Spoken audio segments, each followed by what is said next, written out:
Okay, so in this video we're going to start to look at multivariable calculus, and we're going to introduce partial derivatives. So the reason that we call it a partial derivative is because we are dealing with multivariables. So for example, we could have one function, let's call it f, and it could depend on x and y. So we have two variables in this example, we have x and y. And what we mean by partial derivative is that we are taking the derivative of our multivariable function with respect to one of the components.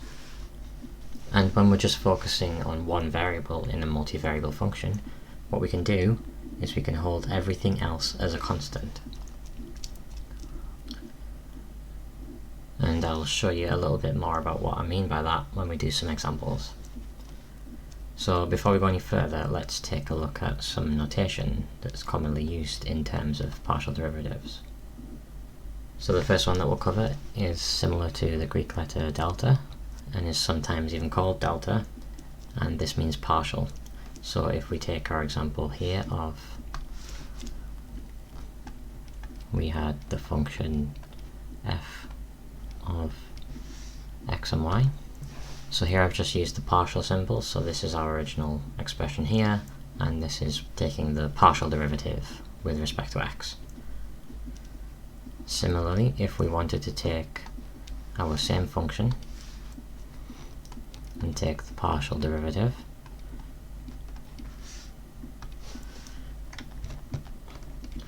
with respect to y,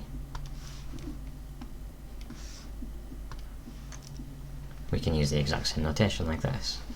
And then if we wanted to take the second derivative and beyond of our function, say we wanted to take the second partial derivative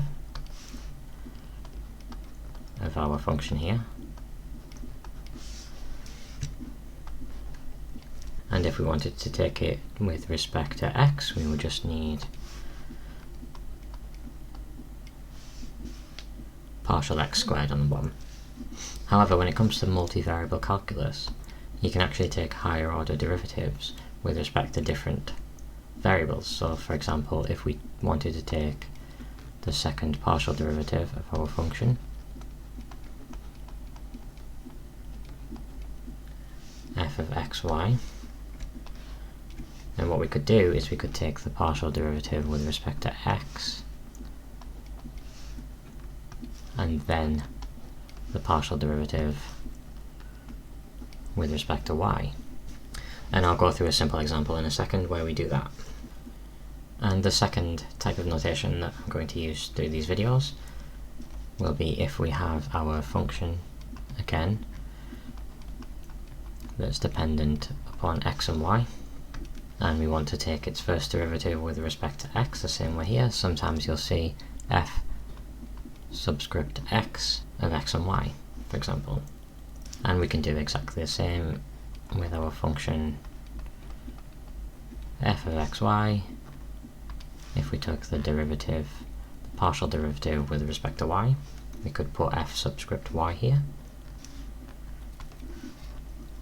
And if we wanted to express our second derivative with respect to x, like we have done here, of our function, we need to put f subscript xx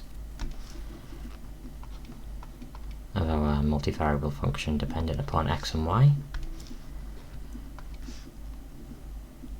And you can probably guess already that if we wanted to take our second derivative of our function with respect to x and then with respect to y, we need to put f subscript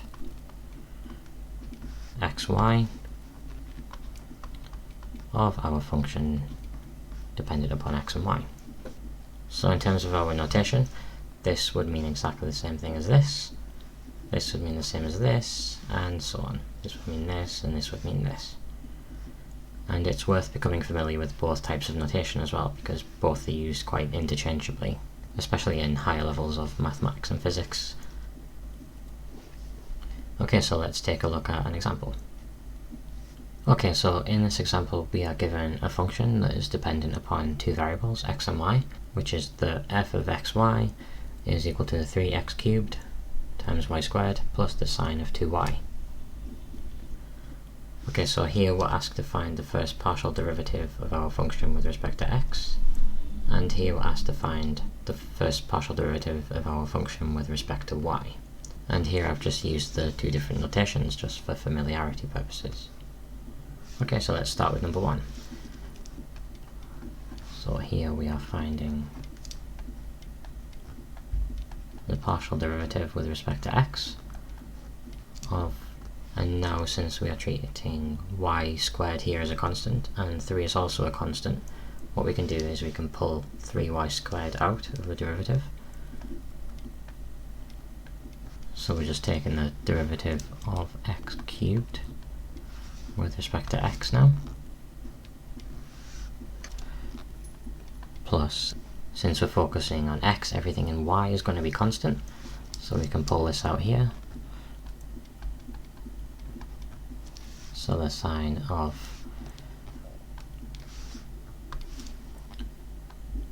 2y times the first partial derivative with respect to x, and we're just left with, I would have 1 here. Hopefully this isn't overcomplicating the problem, but all I'm trying to express here is that the sine of 2y is treated as a constant, so we can pull it out of the derivative. Okay, and now we know that the derivative of x cubed with respect to x is just 3x squared, so this will be 3x squared multiplied by 3y squared, so you would be left with 9 x squared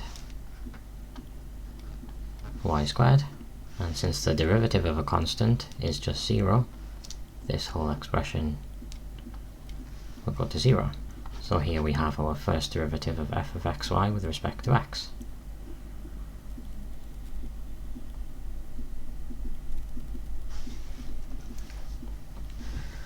So now we can go through and do the same thing for the first partial derivative of f of xy with respect to y.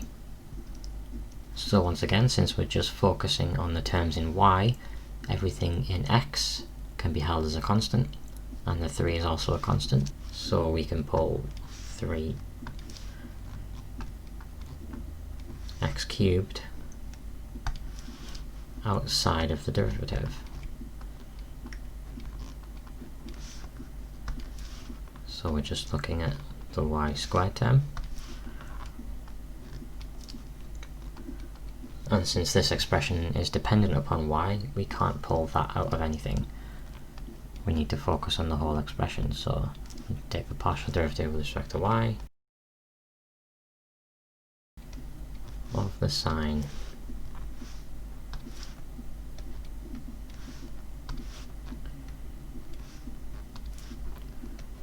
of 2y. And then we can evaluate. So we know that this is going to be 2y, so 2y times 3x cubed is just going to be 6 x cubed y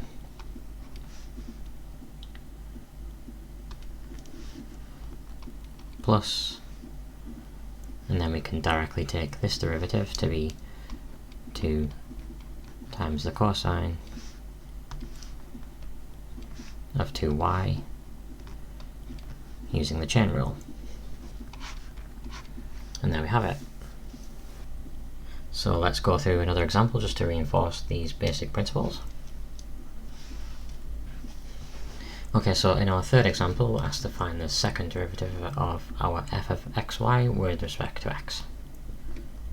So this is just going to be equal to the partial derivative with respect to x of what we found earlier, which was 9 x squared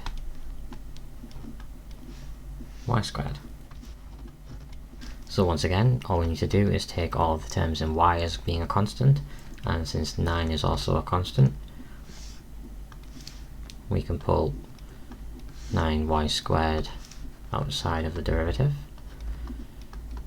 To give us that, we just need to find the first derivative of x squared with respect to x. So if we do that, this just gives us 18, and the y squared term remains the same, times x to the first power. Easy. And once you become more familiar, you can easily skip this middle step here. However, I've just left it in this video just to reinforce the fact that y squared remains constant. Okay, now in number 4 we're asked to find the second derivative of f of xy with respect to y and then with respect to x. And to give us a bit of extra practice with the notation, this part here in brackets is exactly the same as this here. So now, since we already found what the first derivative with respect to y was, all we need to do is find the next derivative with respect to x. So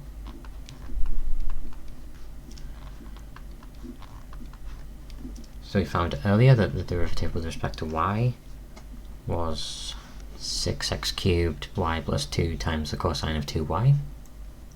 All we need to do again is just hold the y terms constant because we're focusing on the derivative with respect to x. So if we take the derivative of x cubed with respect to x, we have 3x squared. So 3x squared times by 6y is going to give us 18 x squared y. And since we are taking this term as being constant, we know that the derivative of a constant is just 0, so this term here will just go to 0.